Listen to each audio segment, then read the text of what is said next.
ఒక కోరిక, ఒక శపథం, ఒక నిర్ణయం మహాభారతం మొదలవడానికి కారణం అంటే మీరు నమ్ముతారా? కొన్ని నిర్ణయాలు భవిష్యత్తు యొక్క దారిని పూర్తిగా మార్చేస్తాయి.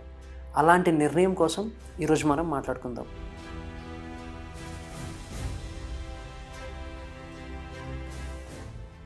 మనం లాస్ట్ ఎపిసోడ్లోని శంతనుడు దాసరాజు దగ్గరికి వెళ్ళి మీ కుమార్తెను నాకు ఇచ్చి వివాహం చేయండి అని అంటాడని తెలుసుకున్నాం. అప్పుడు దాసరాజు శాంతనుడితోటి నాకు ఒక కోరిక ఉంది, ఆ కోరిక నెరవేరితేనే నా కూతురు నీకు ఇచ్చి పెళ్లి చేస్తాను అని చెప్తాడు.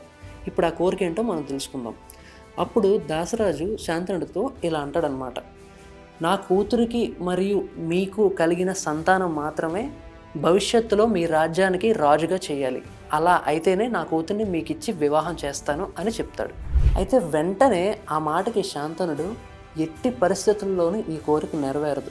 ఎందుకంటే నాకు ఇదివరకే దేవవ్రతుడు అనే ఒక కొడుకున్నాడు, అతడికి యువరాజుగా పట్టాభిషేకం కూడా జరిగింది, నా తర్వాత రాజు అవ్వగలిగే అన్ని అర్హతలు ఉన్న వ్యక్తి అతను అని చెప్పి అక్కడి నుంచి బాధతోటి తన రాజ్యానికి వెళ్ళిపోతాడు. శంతనుడు తిరిగి రాజ్యానికి వెళ్ళినా సరే అతని మనసులో లేదు.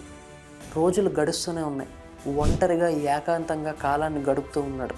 ఇది గమనించిన దేవవ్రతుడు తన తండ్రి యొక్క దుఃఖానికి కలిగిన కారణం తెలుసుకొని దాసరాజు వద్దకు బయలుదేరుతాడు. దాసరాజు వద్దకు వెళ్ళిన గంగాపుత్రుడు తన తండ్రి యొక్క ఇష్టాన్ని పరిస్థితిని దాసరాజుకు వివరిస్తాడు. అప్పుడు దాసరాజు ఎవరు ఎన్ని చెప్పినా సరే సత్యవతికి మరియు శంతనుడికి కలిగిన సంతానం రాజు అయితేనే నేను సత్యవతిని శంతనుడికి ఇచ్చి పెళ్లి చేస్తాను అని చెప్తాడు. దాసరాజా, మీకు అదే సమస్య అయితే నేను మాటిస్తున్నాను, నా తండ్రి అయిన శంతనుడుకు మరియు సత్యవతికి కలిగిన కుమారుడికి మాత్రమే పూర్తి రాజ్యాధికారం దక్కుతుంది అని దాసరాజుకు దేవవ్రతుడు మాటిస్తాడు.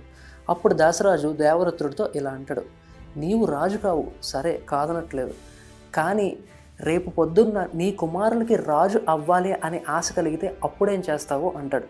అప్పుడు దేవవ్రతుడు, దాసరాజా, మీకు అదే సమస్య అయితే నేను నా జీవితకాలంలో ఎప్పుడూ ఎవరిని వివాహం చేసుకోను అని దాసరాజుకు ప్రతిజ్ఞ చేస్తాడు. ఈ మాటకి సంతోషించిన దాసరాజు సత్యవతిని శంతనుడికి ఇచ్చి వివాహం చేయడానికి ఒప్పుకుంటాడు. ఈ విషయాలన్నీ తెలుసుకున్న శంతనుడు తన పుత్రుడి దగ్గరికి వెళ్ళి, కుమార, నీవు అత్యంత పరాక్రమవంతుడివి, అంతేకాదు నీవు చేసిన ఈ ప్రతిజ్ఞ, ఈ త్యాగం చరిత్రలో నిలిచిపోతుంది, దానిలో ఎటువంటి సందేహం లేదు. అంతేకాదు నేను నీకు ఒక వరాన్ని ఇస్తాను, అదేంటి అంటే నీకు చావు అనేదే రాదు. నీవు ఎప్పుడైతే మరణాన్ని కోరుకుంటావో అప్పుడే నీకు మరణం సంభవిస్తుంది తప్ప అప్పటిదాకా నీకు చావు అనేదే రాదు అని మరణం లేని ఒక వరాన్ని అతనికి ఇస్తారు. ఆ క్షణం దేవవ్రతుడు గంగాపుత్రుడు భీష్ముడిగా అవతరించాడు. అతను చేసిన ప్రతిజ్ఞను భీష్మ ప్రతిజ్ఞ అంటారు. అతను జీవించి ఉన్నంత కాలం హస్తినాపురానికి మరియు కురువంశానికి ఒక సేవకుడిగా, దిశానిర్దేశకుడిగా ఉన్నాడే తప్ప ఏ రోజు రాజు అవ్వాలి అనే కోరిక కలగలేని ఒక మహాయోధుడు భీష్ముడు. భీష్ముడు గురించి మీకు ఇంకా ఏమైనా ఇంట్రెస్టింగ్గా తెలిస్తే కామెంట్లో ఒకసారి చెప్పండి. అండ్ ఇంకొకటి, నెక్స్ట్ ఎపిసోడ్లోనే అసలైన కథ మొదలవుతుంది. భీష్ముని గురించి అసలైన కథ నెక్స్ట్ ఎపిసోడ్లోనే మనం తెలుసుకుందాం.